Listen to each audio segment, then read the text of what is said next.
There comes a time in life when the walls around you don't just hold you back, they test who you really are. Nelson Mandela knew that time better than anyone. For 27 long years, he sat behind bars. No spotlight, no camera, no followers, no applause, just silence, cold iron bars.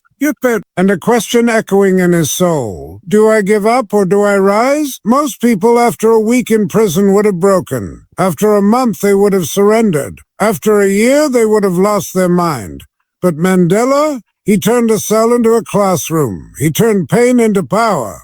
He turned isolation into inspiration. Because when life locked him away, his purpose unlocked within him. That's what greatness is, my friends. It's not about what the world gives you. It's about what you give the world when the world gives you nothing. When Mandela walked out of that prison gate in 1999, he didn't carry hate. He carried hope. He didn't come out seeking revenge. He came out seeking reconciliation. And that's what made him immortal. Because the world is full of people who suffer, but very few who suffer and still choose love.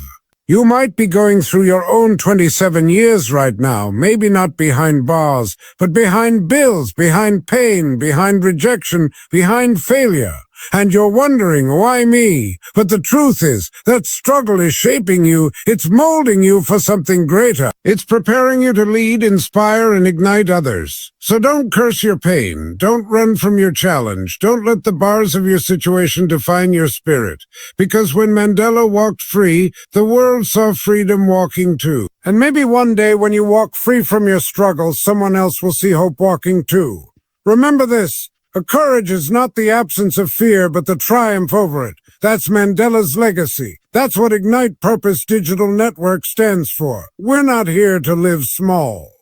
We're here to break barriers. We're here to rise. We're here to forgive. We're here to lead. Because inside every one of us, there's a Mandela waiting to rise. There's a kind of leadership that isn't taught in classrooms. It's not written in textbooks. It's forged in fire. That's the leadership of Nelson Mandela. He didn't learn leadership from power. He learned it from powerlessness. He didn't learn to command people. He learned to serve people. And that's why the world followed him.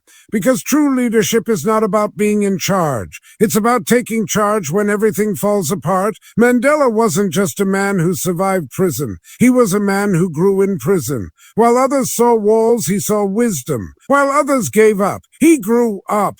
He grew up. He used every single day behind those bars to sharpen his vision, discipline his emotions, and master his mindset. I learned that courage was not the absence of fear, but the triumph over it. That's not just a quote. That's a blueprint for unstoppable growth. Oh, you see, leaders are not born in comfort. They're born in chaos. They're shaped by pain. They're defined by how they respond when the world says, "You're done." Mandela faced rejection, racism, betrayal, and isolation, but he never let those things define him.